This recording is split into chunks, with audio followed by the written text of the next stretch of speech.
Hello friends, welcome back to my new blog. আশা করি তোমরা সবাই ভালো আছেন আর আমিও ভালো আছি। তো টাইটেল থাম্বনেল দেখি তো বুঝতে লাগছেন আজকের ব্লগটা কিসের ভালো লাগছে। তো চলো, আজকের ব্লগটা পুরোটা আলাদা। 1 বছর পরে আমি আজকে এই ব্লগটা আরম্ভ করলাম।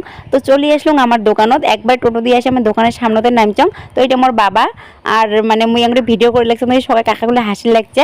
তো মোর বাবা কিন্তু শ্যামার সন্দেশ বাতাসা এগুলোর দোকান দিছে।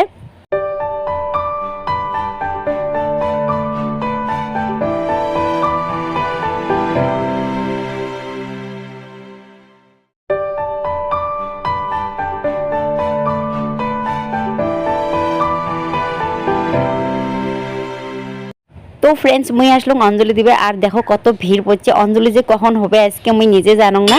তো অঞ্জলি শুরু হয়েছে, তো আমার অঞ্জলি দেওয়া শেষ। অবশ্য মুই ভিতরে আসি অল্প ভিডিওটা করলাম।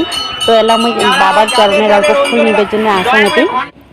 সত্যি বন্ধুগুলো, এই বাবার এই মূর্তিটা দেখুন না, আত্মাটা আমার শান্তি হয়ে যায়। তো আমি অঞ্জলি দিয়ে নামতে গেলে দেখুন কত ফল কাটে লাগছে আমার আই মাগুলো। তো সবাই মানে খুব ব্যস্ত হয়ে আছে। দেখো কাউ পাখি খিচুড়ি রাঁধতে লাগছে, কাউ মানে ফল কাটে লাগছে, আর ফল কিন্তু অজস্র কাটছে।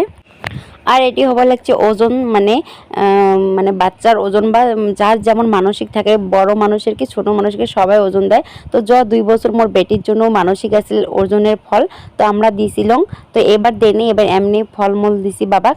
তো এবার ওজন দেওয়া হয়নি। আর দেখো ওজনে তো সেই ভিড়, মানে অনেক অনেক দূর থেকে এদিকে আসে বাবার মনের কামনা পূর্ণ করে, সেই জন্য অনেক দূর থেকে ভক্ত হয়েছে আর ওজন দেয় অনেক। মানে এটি পুজোটা অনেক ফুর্তিও হয় আর অনেক শান্তির পুজো এটা।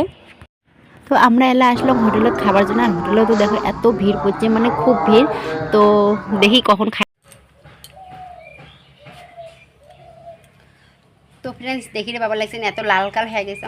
তো আমরা এলাই আসলাম টোটো দিয়ে। তো টোটো তো পাওয়াই না যায়, খুবই ভিড়, কত যন্ত্রণা করে আসলাম। আর মোর বেটি টোটোতে ঘুমিয়েছে, মুই আর মানে ক্যামেরাটা অন করি রে পাং নাই, মানে এমন কি হয়ে গেছে। আর মোর বেটি দেখো কেমন ঘুমিয়েছে, তোমাকে দেখা কারণ এই দেখো জামাই খুলি দেয়নি, আর জামা অর্ধেকত আছে ঠ্যাঙত ভিড় করি না দেয়। তো যাই হোক, এলা তো রান্দাবাড়ি করা হবে। রান্দাবাড়ি কিছু করং নাই, মানে উপেসে গেছি। তো এলা আমি রান্দাবাড়ি করং। তো আজকের মনে টাটা, বাই বাই। দেখা হবে আরও একটা নতুন ব্লগের সাথে। তো তোমরা মোর পাশত থাকবেন, আর সবসময় চাং মুই তোমরাগুলো মোর পাশত থাকো।